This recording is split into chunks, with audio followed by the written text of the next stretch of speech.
नमस्कार, आप देख रहे हैं डीटीवी भारत। मैं हूं अभिषेक मिश्रा।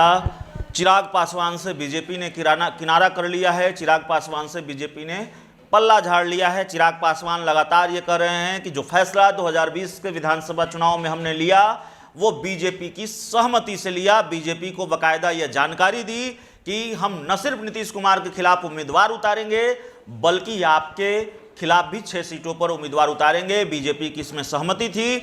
बीजेपी ने यह भरोसा भी दिया कि अब इसके बाद भी कोई कटुता नहीं आएगी एलजेपी और बीजेपी के संबंधों के बीच। लेकिन अब बीजेपी पल्ला झाड़ रही है कि ऐसी कोई बात नहीं है। कई बार बीजेपी की तरफ से यह बयान भी आया कि चिराग पासवान दो नावों की सवारी कर रहे थे। हमने बातचीत की थी बीजेपी एमएलसी सच्चिदानंद राय से, उन्होंने कहा, और बीजेपी के दूसरे नेताओं की तरफ से बयान आ रहा है चिराग पासवान को, बयान को वो खारिज कर रहे हैं।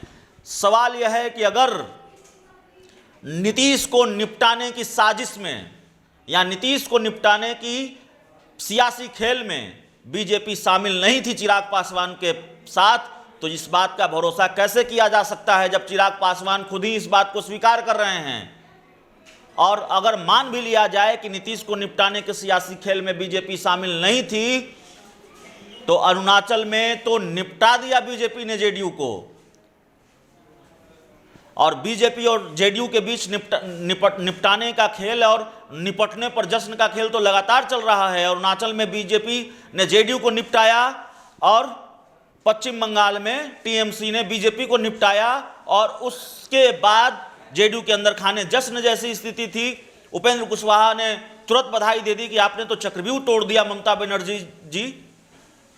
तो बीजेपी और जेडीयू के बीच की तलखी तो जग जाहिर है। तो कैसे यह भरोसा किया जाए कि बीजेपी नहीं निपटाना चाहती थी नीतीश कुमार को, और लंबे वक्त तक खामोशी रही। जेडीयू बार बार यह कहती रही कि लोक जनशक्ति पार्टी या चिराग पासवान केंद्र में एनडीए का हिस्सा नहीं है। बिहार में तो है ही नहीं, केंद्र में भी एनडीए का हिस्सा नहीं है। बावजूद इसके बीजेपी के शीर्ष नेतृत्व ने बहुत क्लियर नहीं किया है। और स्थिति देखिए क्या है।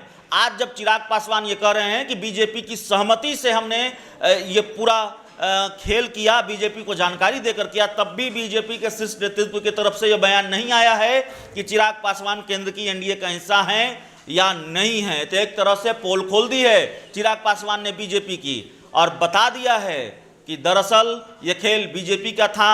अगर ये परसेप्शन था, अगर ये धारणा रही है कि बीजेपी ने चिराग पासवान के कंधे पर बंदूक रखकर चलाया, तो वाकई बीजेपी ने चिराग पासवान के कंधे पर बंदूक रखकर चलाया है। और मौजूदा घटनाक्रम से भी ये साबित होता है। इस पूरे मामले को लेकर बीजेपी अब भी चुप है। चिराग पासवान के बयानों को बीजेपी के शीर्ष नेतृत्व ने खारिज नहीं किया है, और बीजेपी का ये रवैया या फिर मौन स्वीकृति जेडीयू के गुस्से को बढ़ा रही है, जेडीयू की नाराजगी को बढ़ा रही है, और साफ तौर पर जेडीयू ने मोर्चा खोला है बीजेपी के खिलाफ। तभी ये बयान आ जाता है कल गुलाम रसूल बलियाबी की तरफ से कि जिन्होंने पीठ में खंजर घोंपा उनका जवाब जनता देगी।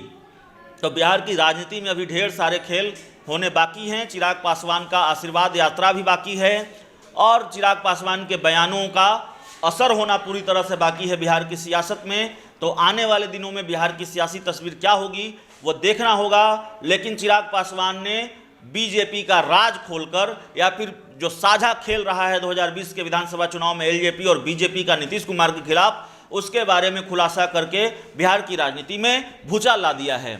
इस पूरी रिपोर्ट में इतना ही। बहुत बहुत धन्यवाद।